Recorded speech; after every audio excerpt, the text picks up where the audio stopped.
ler me dero Canadian kon titira wi ka gambela ka ler kon inshallah gan wurin kon ka social media tin diera longa tek dun ka wer kan shin der man inshallah jana kan lat kan no kan dole kon dole gambela dum misha do tin da kwa ako ka yene tin kon na kan shan ka sha tek dun cha de guje no tek yana gwasa mo sha do tin adiyan goro no diyan chonkel gor ka jano diyan me diyan kan diyan lane dial ko ken kan kwan wer mi kan ite goro budwal ka yaka bak newland ka baka dal coach ka baka chankwar binab dola ka tin gwasmo biaman gori yan men show yan bialat ke chengna men chikan bialas let ko kan ire content choy ko konishang goro je oshi and dia gon kon wa ngwala tin chitka kantiba tin bartin chik ngay na me ka korgwa zedan me chadol tini to kut kan nuartin ana mo chi chong anyong bia nga je no ne ti gor kan dom de ko kon na ga je ne to man dang de kon boko dor ke tin jer kon la kon nga je kan kon bo kan shang ko ngai kon ban o re rak la kan kon amoy karik no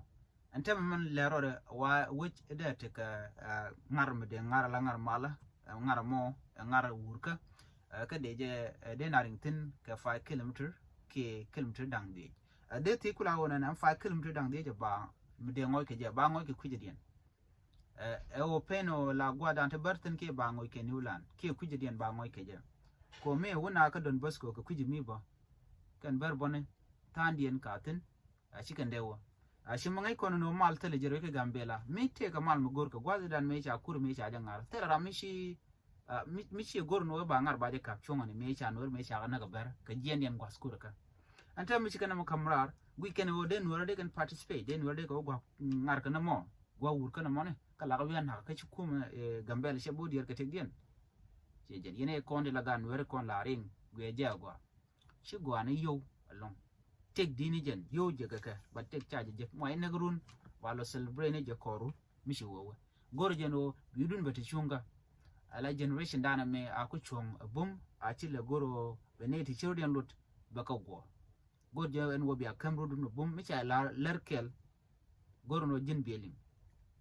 a chu no no bo gwanu bitekdu bo batin ko ne kon la kwarte ken ka security morum tela ramme bika nyo chenga kel